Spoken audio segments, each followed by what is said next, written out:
Welcome back to TheFatRat channel. As I promised, today is the day to give you some opinion on Black Ops 4. This is my first review I have ever done, and I hope I'll get your support. I'll try to explain my thoughts about Black Ops 4 on the best way I can. This review is based on my experience while playing beta and discussion with my friend. So shall we begin? Black Ops 4 is a very fast-paced game as far as movement, not game itself, comparing it to older generations of this franchise. Even if it is boots on the ground, I got feelings that I play Black Ops 3 only without jetpacks and extra boost. Yes, I know it's a futuristic warfare, but specialists are supposed to be humans, even in the future, or are they? Also, they have reduced jump height since first beta on consoles, so it's a plus. During this open PC beta, I'm not gonna lie, I enjoyed playing it from the start. All these modernized looks on maps reminds me a little bit of Black Ops 2, but good thing is that it isn't too futuristic, especially weapons, for example sniper rifle Koshka. It feels good though. If I put it on a timeline, it is modernized more than Modern Warfare series and less than Black Ops 2. Of course there are improvements on textures and other graphic options, and it was expected. Overall it looks promising, but, and there is always a but, there are some things they have to improve. First of all, they have to rebalance some weapons such as shotguns, because they extended health bar from 100 to 150. Sometimes you can get one shot kill with a shotgun even in close combat. I mean really close combat, except if it is a headshot. Next weapon category are sniper rifles. Oh my god, you just can't get a quick scope or no scope kill. I mean, don't even try in close combat, it will get you killed 99% of time. Except you got that Koshka operator mode. So sniper players are supposed to chill on the window and picking them off one by one. Does that mean we will see no more epic sniper clips? Maybe I'm wrong, we will see it on a full game.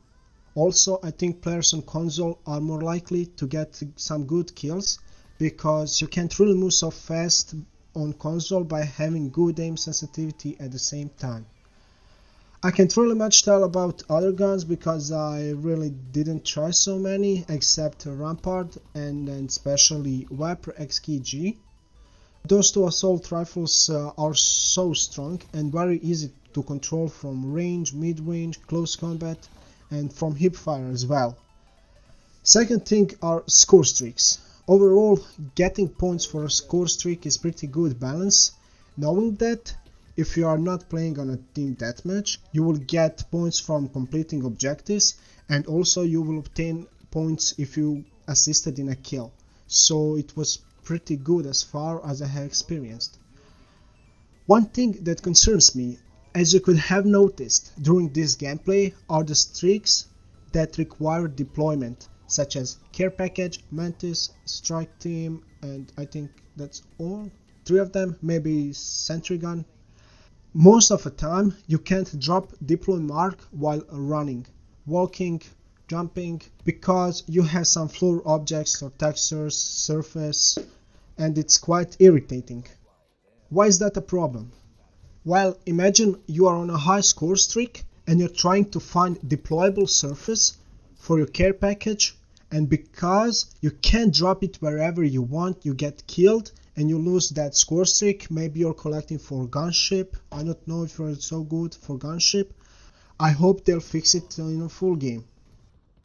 Last thing I don't like about Black Ops 4 is that Treyarch decided to remove a drop shot. I mean, they invented it and now removing it.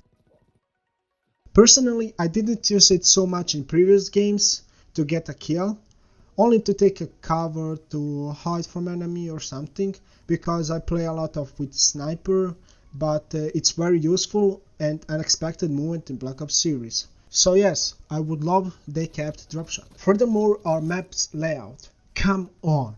There is no open map like where you can see either side or shoot with the sniper across the map, basically doing a crossfire from one to another side of the map. Maps like Firing Range, Havana, Career, Standoff, Turbine, we need that. You see where I'm going with this? There's a lot of objects, pets, indoors, and etc. Talking about maps, there is now Fog of War on a minimap. I think it's cool because you have to use your instinct and think about your another move or path you will take to engage in combat. And it kinda gives you opportunity to start thinking about opponent strategies, and it helps you improve your awareness overall. Next thing I want to cover are specialists. Game is very team oriented and kinda forces you to play that way. I have been owned a lot in a lobbies where 2 or 3 players collaborated. So best way to win a match is to work together. You could have seen in a trailer how Ajax or Ajax, I don't know how you guys pronounce that, I'll go with Ajax. How Ajax and Seraph are dominating. Mentioning Ajax, I'll start with him. He's overprotected bastard. I haven't played with him even once, but he's so dirty to play against. Just look at his ability. Riot Shield plus you are able to shot while having a riot shield. It means if you are facing him directly, you better run and don't try to kill him. Next is battery. Come on Treyarch, do we really need a noob tube? I guess you all hate noob tubes, and that's what this special is all about. Her second ability, Cluster Grenade, isn't that useful, except there are 3 or 4 campers in one room, and even then you won't probably kill all of them. Crush is a team support, and it's probably not that useful in a combat, but will give you some resistance and your team against the enemy if you're facing them. For example, if you're facing enemy with boosted health, you're in advantage, but if you get a shot and run, you lose that extra health from Crash ability, so it was in vains, I guess. Coming to Firebreaker. His main ability, Purify, is only effective if you surprise enemy behind corner in a close combat, otherwise it's not very useful, but his radiation is overpowered. His radiation works through walls and it stops you from being able to recover or regenerate health, whatever you want, use abilities, and on top of that you burn, you take damage. Nomad is very useful for his mines. It's basically a claymore with extended range. Main ability K9 unit is only one dog, but doggy is easy to kill, so it can get you some kills, but don't expect K9 from Black Ops 1.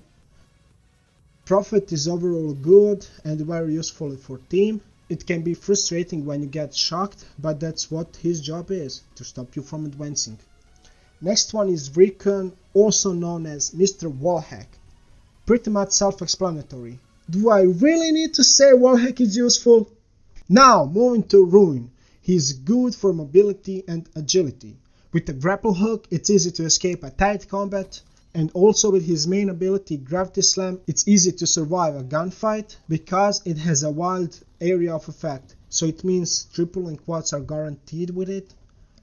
Next is Seraph. I haven't found her very useful either because it takes a while to get that revolver charged, but when it's charged it's overpowered, it's a one-shot kill guaranteed. What makes her even less useful is tactical insertion. Come on, why would anyone use it in this fast-paced game? And the last, my favorite one, Torque, a very defensive specialist. You take control of the map, get easy kills with his abilities. Main is Barricade, which reproduces area of effect radio waves, which slows down your enemy and deals damage over time. And secondary ability is Razor Wire. Works the same way, but it's not area of effect ability and it's less efficient than Barricade. While doing damage with Barricade and Wires, you get points and it fills your score streaks bar very smooth. Do you know what I say? Defense is your best offense. Overall, game is fun to play, enjoyable, looks pretty much like Call of Duty, with exception it is more team-based game. But it feels like Call of Duty. Now question is it worth buying it? Personally, I'm going to see what will Blackout mode look like, and also wait a launch date to see improvements over beta. For now, let's hope for the best. Treyarch makes a good games. Thank you for watching, and if you want to see more content, leave a comment down below and don't forget to like and subscribe. Psycho Taker out.